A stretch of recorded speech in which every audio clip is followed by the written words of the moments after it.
तुम यूपीएससी में पीछे इसलिए नहीं हो क्योंकि तुम कम पढ़ते हो, तुम पीछे हो क्योंकि तुम ज्यादा सोचते हो। यूपीएससी प्रिपरेशन में जो सबसे ज्यादा लोगों को स्लो करता है वो सिलेबस नहीं होता, वो होता है ओवर थिंकिंग। तुम बुक खोलकर बैठते हो लेकिन दिमाग कहीं और चल रहा होता है। कभी लगता है ऑप्शनल सही लिया या नहीं, कभी डर होता है कि इस साल कट ऑफ बढ़ गई तो क्या होगा, और कभी लगता है कि साथ के लोग आगे निकल गए, और यहीं से प्रिपरेशन धीरे धीरे रुक जाती है। साइकोलॉजी की स्टडीज के according over thinking decision making ability को लगभग 40% तक स्लो कर देती है। मतलब पढ़ाई का टाइम वही रहता है पर आउटपुट ऑलमोस्ट आधा हो जाता है। यूपीएससी में प्रॉब्लम ये नहीं होती कि तुम कम पढ़ रहे हो, प्रॉब्लम ये होती है कि तुम ज्यादा सोच रहे हो। तुम 10 घंटे पढ़ते हो पर उनमें से 3 से 4 घंटे ये सोचने में चले जाते हैं कि मैं सही पढ़ रहा हूँ या नहीं। और यूपीएससी का गेम कंफ्यूजन का नहीं, क्लैरिटी का होता है। रियल लाइफ में जो कैंडिडेट सिलेक्ट होते हैं उनमें एक चीज कॉमन होती है, उन्होंने ओवर प्लानिंग छोड़कर एग्जीक्यूशन शुरू की। उन्होंने ये नहीं सोचा कि 5 साल बाद क्या होगा, उन्होंने सिर्फ ये देखा कि आज का टारगेट कंप्लीट हुआ या नहीं। ओवर थिंकिंग फ्यूचर का लोन होता है जो प्रेजेंट के इंटरेस्ट के साथ रिकवर होता है। फोकस चला जाता है, कॉन्फिडेंस गिर जाता है और एनर्जी ड्रेन हो जाती है। सच ये है कि यूपीएससी परफेक्शन नहीं मांगता, यूपीएससी कंसिस्टेंसी मांगता है।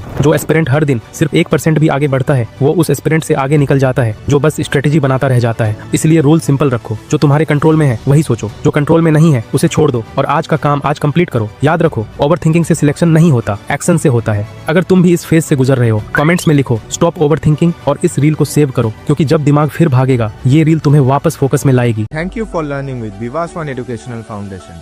For contents like this, follow us on Facebook and Instagram today.